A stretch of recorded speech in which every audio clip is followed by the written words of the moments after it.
Australia. In this great nation full of gut, we're always ruminating about who should be the next Prime Minister. And when we do get our favourite leader, well, we're often disappointed. So rather than who, maybe the question should be what? Yes, dear listeners, we're going outside the box. If a human can't really do the job as our Prime Minister, then what about an animal? I went to the voting public to find out. Excuse me. I'm just doing a radio show for a science program. Right. And, hello. And the question is, what animal do you think should be the Prime Minister of Australia and why? Possibly a wombat, because they're cute and they get the job done. Do you think Anthony Albanese looks like a wombat? He's a little bit of a wombat type character. Wombatish? Yes, exactly. And also they use their bottom to keep people out of the burrow. You know, they'd say, go away, Trump. Crocodile, because he can hide himself and he can be very aggressive. Yeah. Oh, right, so just sneak up on people. That's it, yeah, like a Prime Minister.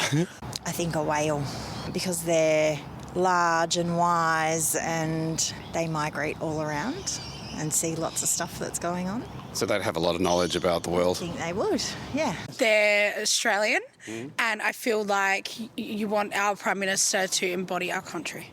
And what do koalas do? They just hang out and eat eucalyptus leaves. While our public suggestions were okay, I thought of an animal that would be perfect as our next Prime Minister. The dreaded Satan's toothpick.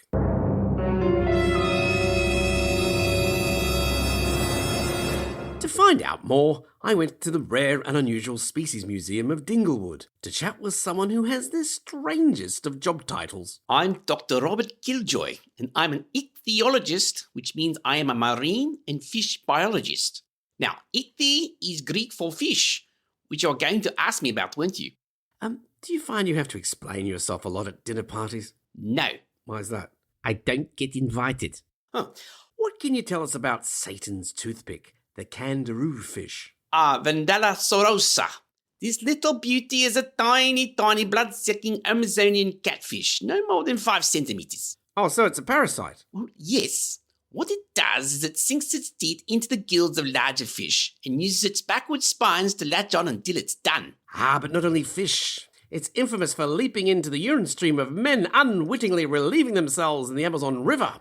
The pain, to quote the travel writer Redmond O'Hanlon, is quite spectacular. You must go to a hospital before your bladder bursts. You must ask the surgeon to cut off your penis. To get more of a political context, here's Alan Appleseed, a spokesman for the think tank Look the Other Way, of how this parasitic fish could be our next Prime Minister. Just a note, he's not AI generated. He just talks that way. Well, I think we do rather well. There will be ramifications for male members of Parliament. Literally. It won't be how we imagine it to look like, because it will have to sit in a member of Parliament. So physically it'll have to be in a penis of sorts? Of sorts, yes. Do you think there might be someone who will volunteer to be the keeper, the houser of this toothpick fish?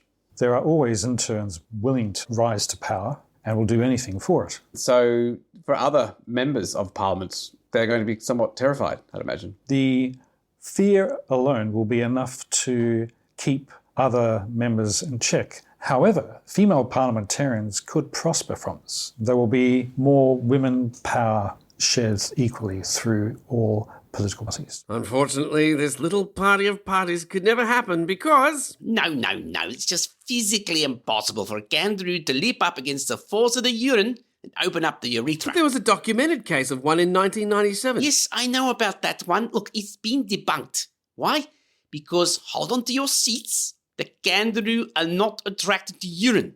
They hunt with their eyes. It's just a scary, scary story. That's all it is. Oh, the truth hurts.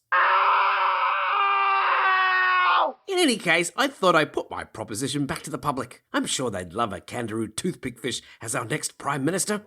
Well, no, I don't think we want a parasite for PM. That's probably not a good idea. I'm not so good with the fish.